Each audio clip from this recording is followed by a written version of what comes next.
नमस्कार दोस्तों, news time में आपका बहुत बहुत स्वागत है। दोस्तों, बहुत सारे सबक नेपाल की जेनजी के विद्रोह के कारण जो उठ खड़े हुए हैं। जेनजी, जनरेशन जी यानी कि जनरेशन जेड, वो जनरेशन जो 1997 और 2012 के बीच में पैदा हुई, वो जनरेशन जी सड़कों पर उतरी तो श्रीलंका के सत्ता पलट हो गई, राजपक्षे देश छोड़कर भाग गए।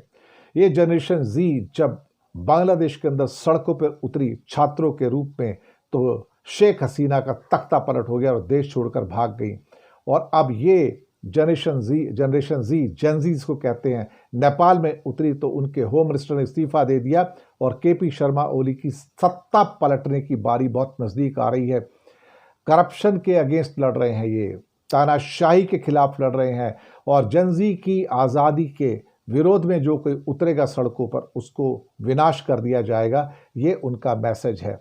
दरअसल इससे पहले की जो जनरेशन थी 1981 और 1996 की, उसे मिलेनियल्स कहते थे। इन्होंने इंटरनेट का इमरजेंस देखा और शुरुआती दौर देखा बटन फोन्स का, मोबाइल का। लेकिन ये जो भाई साहब 1997 और 2012 के बीच में जो पैदाइश है, ये जिसको कि जनरेशन जी कहते हैं, जेनजी भी कहते हैं, इन्होंने डिजिटल वर्ल्ड देखा, इन्होंने स्मार्टफोन देखे, इन्होंने सोशल मीडिया देखा। और खुदा गवाह है कि 2012 के बाद जो जनरेशन अभी जो चल रही है, 2027 तक की जो चलेगी, ये अल्फा जनरेशन है। ये अल्फा जनरेशन तो और एक्सट्रीम होके निकलेगी और 4-5 साल में। आजकल की सरकारों को इनसे डर के रहना चाहिए। दरअसल सोशल मीडिया के ऊपर जो बैन नेपाल सरकार ने लगाया था, वो सही लगाया था, मैं उससे सहमत था, कल भी सहमत था, आज भी सहमत हूँ। क्योंकि वो जो यूट्यूब वाले, इंस्टाग्राम वाले, व्हाट्सएप वाले, वो नेपाल की सरकार के अंदर अपनी इन कंपनियों का रजिस्ट्रेशन नहीं करवा रहे थे और एक्सेसिबल नहीं थे। वो सोचते थे कि ये हमारा क्या कर लेंगे, छोटा सा देश है। बैन कर दिया, लेकिन उसका असर जनरेशन जी के ऊपर पड़ा। शायद सरकार उन्हें समझाने में कामयाब नहीं हो पाई कि भाई ये आपके भले के लिए था, कि हम यहाँ पर अगर आपके प्रति अन्याय होता तो हम इनको टास्क पे ले सकते हैं, इनसे सवाल पूछ सकते हैं, इनको कोर्ट में खड़ा कर सकते हैं, सरकार में खड़ा कर सकते हैं, संसद में खड़ा कर सकते हैं। लेकिन शायद जेनजी इसको समझ नहीं पाए और वो केपी शर्मा ओली जो प्राइम मिनिस्टर है, उस सरकार के खिलाफ सड़कों पर उतर आए। हालात इतने नाजुक हो गए कि मैं क्या बताऊं साहब।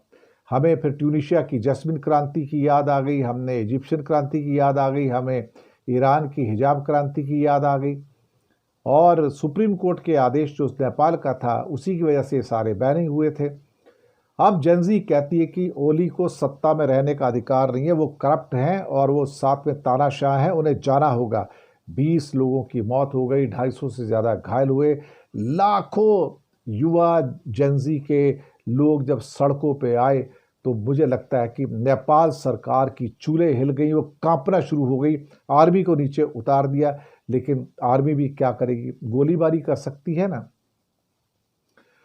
अब होम मिनिस्टर रमेश लेखक ने इस्तीफा दे दिया है वहां पर, और अब इस बात की डिमांड की जा रही है कि केपी शर्मा ओली इस्तीफा दे, उनकी सरकार गिरेगी।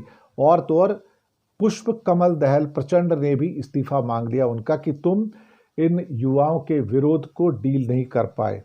मुझे लगता है कि जो नेपाल में हुआ पूरी दुनिया के लिए सबक है, जो बांग्लादेश में हुआ पूरी दुनिया के लिए सबक है, जो श्रीलंका में हुआ पूरी दुनिया के लिए सबक है।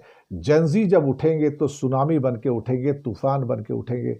कमाल किया साहब, जेनजी को सलाम भी है और उनकी ऊर्जा को भी सलाम है, क्योंकि वो करप्शन और तानाशाही के खिलाफ लड़ रहे हैं। वो 3-3 देशों में लड़ चुके हैं और साउथ एशिया में ये तीसरा मुल्क है जहां पर पिछले 3 सालों के अंदर ये रिवोल्ट हुआ है। मुझे लगता है साउथ एशिया के बाकी मुल्कों को भी बच के रहना होगा। जी हाँ, बच के रहना होगा, क्योंकि जेनजी सड़कों पर उतरे तो भगवान जाने क्या कर दें। जो नेपाल में आज हुआ वो कल कहीं भी हो सकता है। शुक्रिया आपका बहुत बहुत।